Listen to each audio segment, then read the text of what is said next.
Hi everyone, welcome back to another video. Today we are doing a book tag, and it's a book tag that I had never heard of before, never seen any videos of until the lovely Maddie from Book Browsing Blog tagged me in it. So it was really interesting watching her video and I love watching all her answers, so of course I'm going to take part in the tag. For anyone who doesn't know, it's basically questions about book buying habits, how much you're willing to spend on books, what makes books valuable to you, all that sort of thing. And of course it's called the Boujee Booktube Tag. Is it called the Boujee Booktube Tag?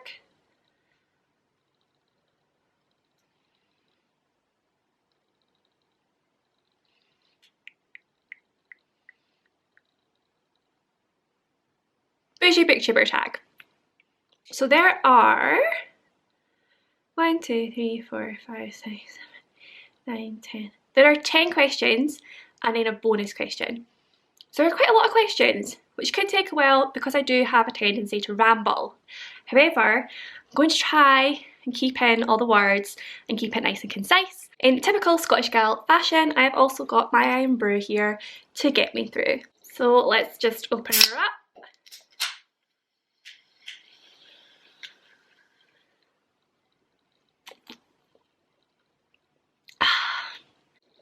There's nothing quite like it. So, question 1. What is your monthly budget for buying books?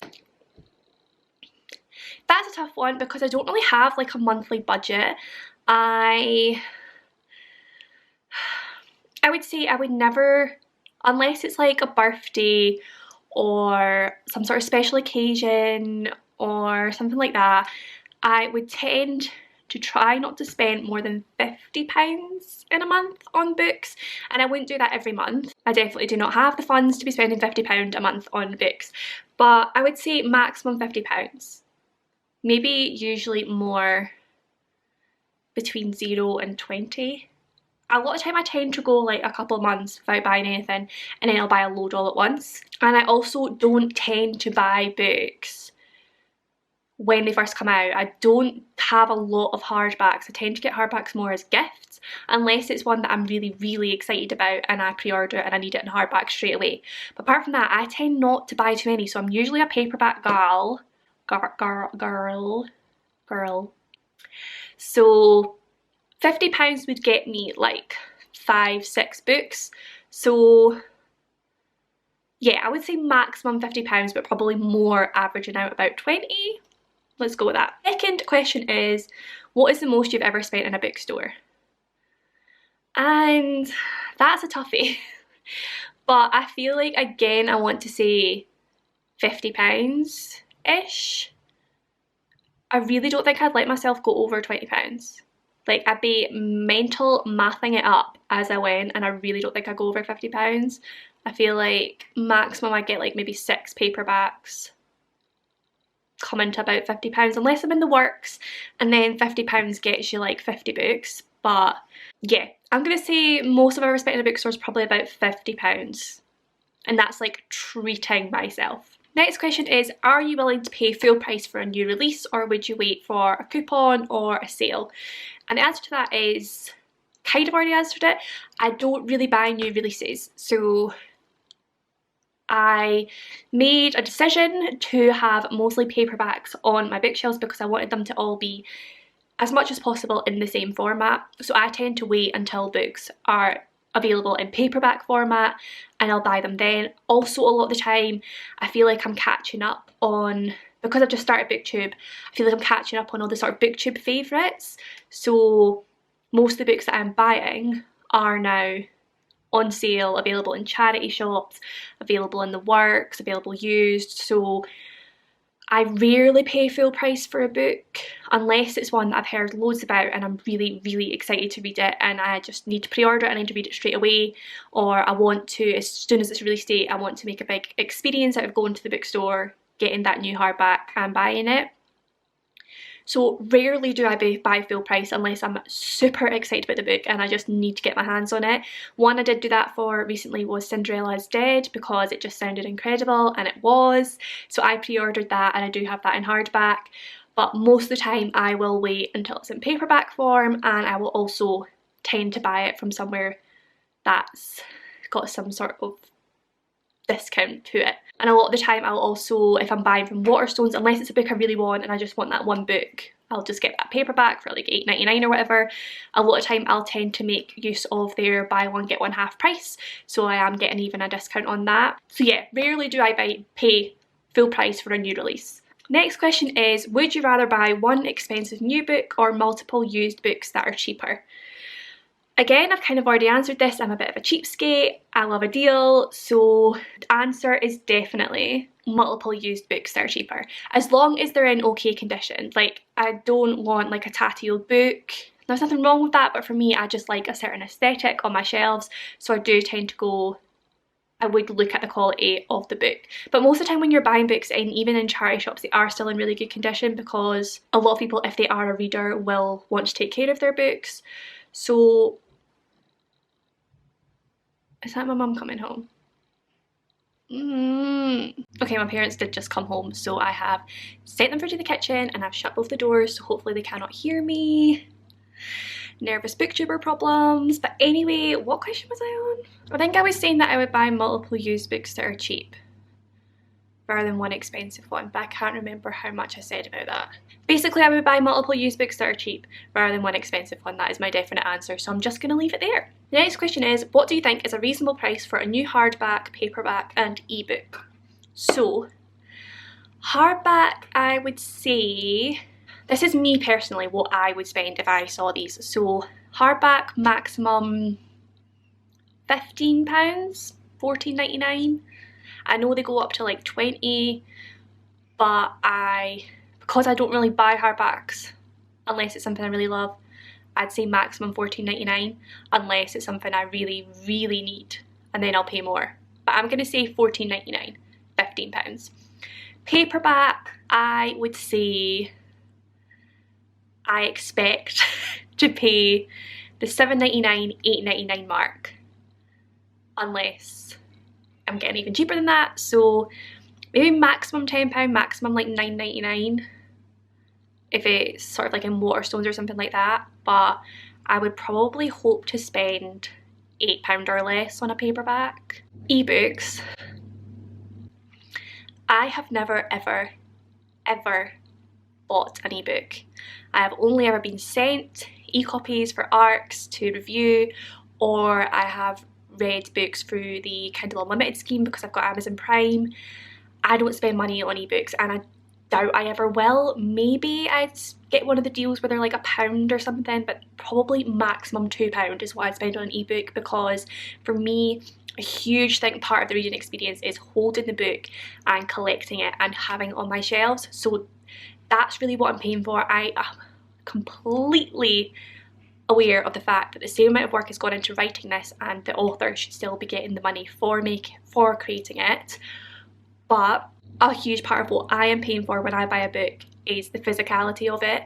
So if I want a book, I would choose to get it in physical form rather than ebook form, and that's what I'd spend the money on.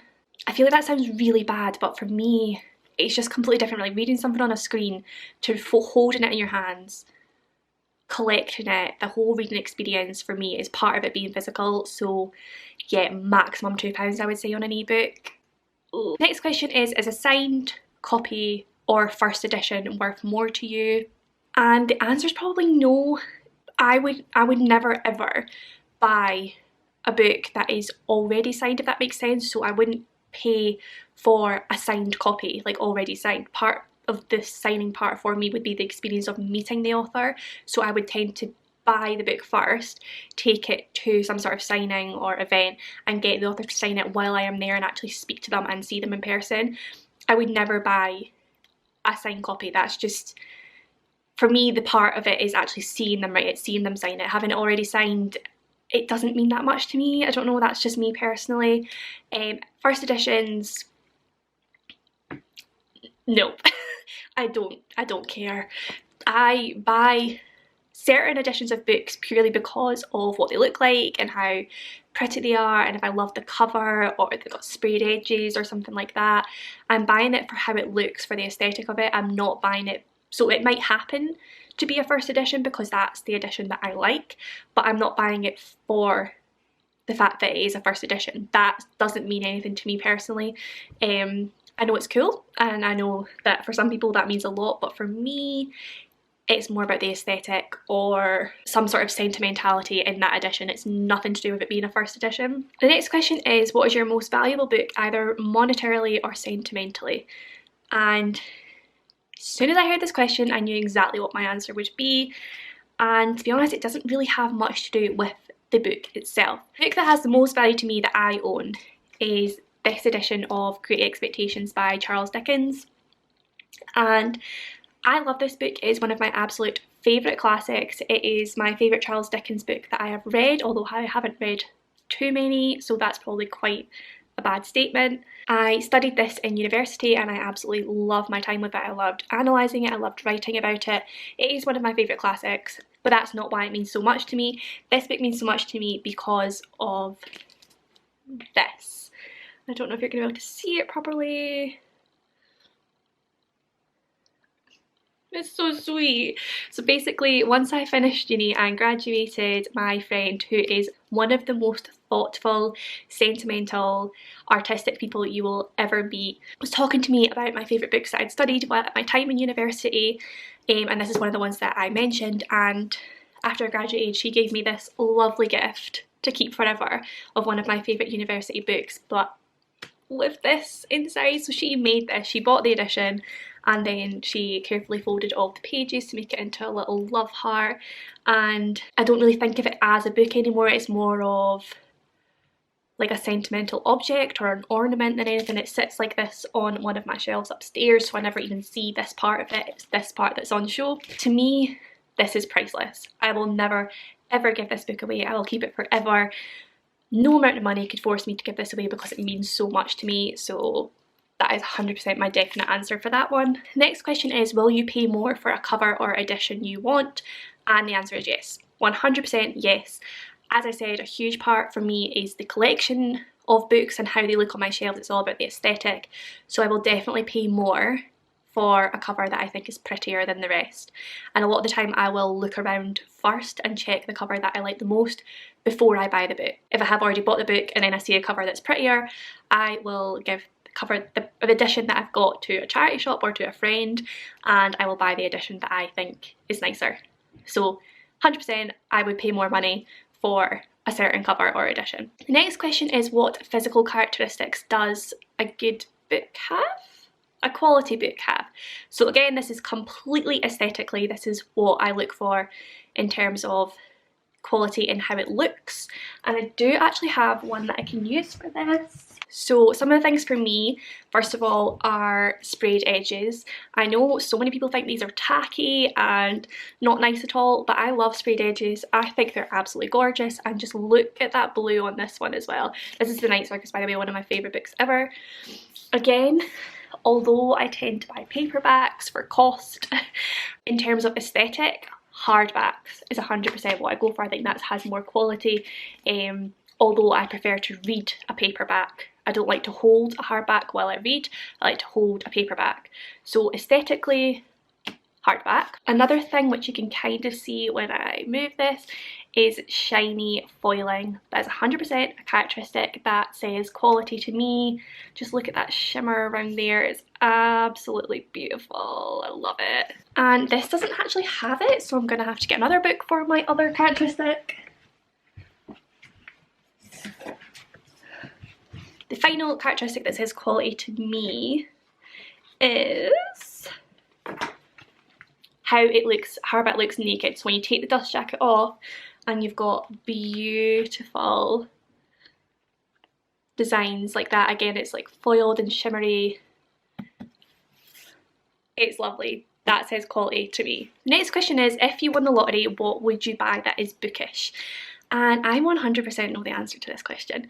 Whenever I think about winning the lottery, I always think of moving out, getting my own place. I don't want a massive mansion or anything like that. I want a nice, cosy house that's a good size that I can really make my own. That's what I dream of.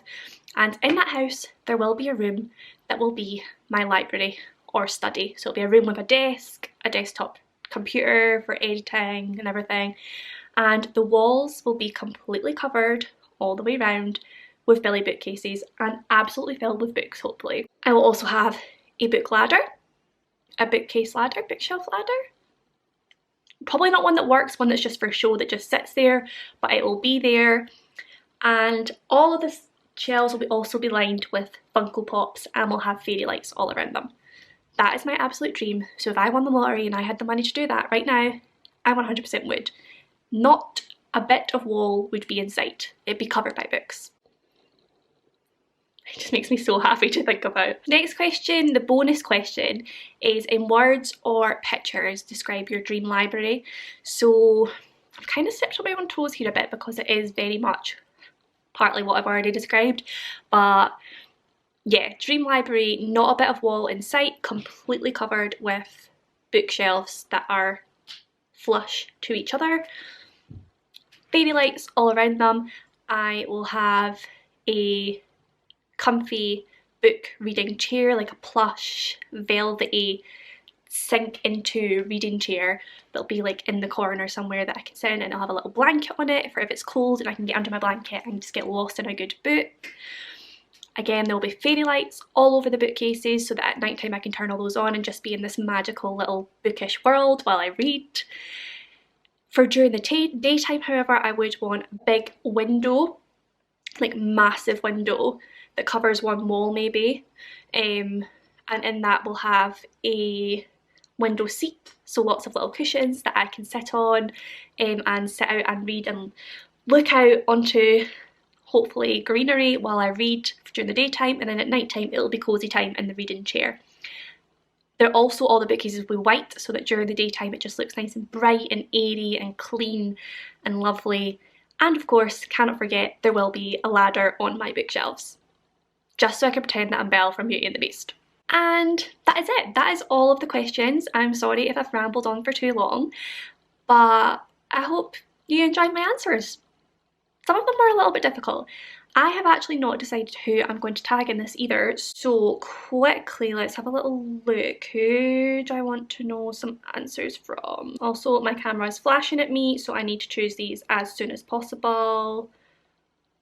So I'm going to go for Ilse from Ilse's books. I'm going to go for Mel or Melanie from Mel Reads, and Rachel from Rachel Keris, I think. I'm sorry if I said your channel wrong, but you know who you are. If you've already answered these questions or been tagged in them, I'm sorry, I've not had time to look, but if you haven't, hopefully you'll enjoy doing them. Also, anyone watching this, if you want to do this tag, then just do it and just say I tagged you and let me know if you do so I can see your answers. But as always, if you did enjoy this video, then do please give it a big thumbs up, subscribe for more content, comment down below with any of your thoughts and feelings, and I will see you in my next one.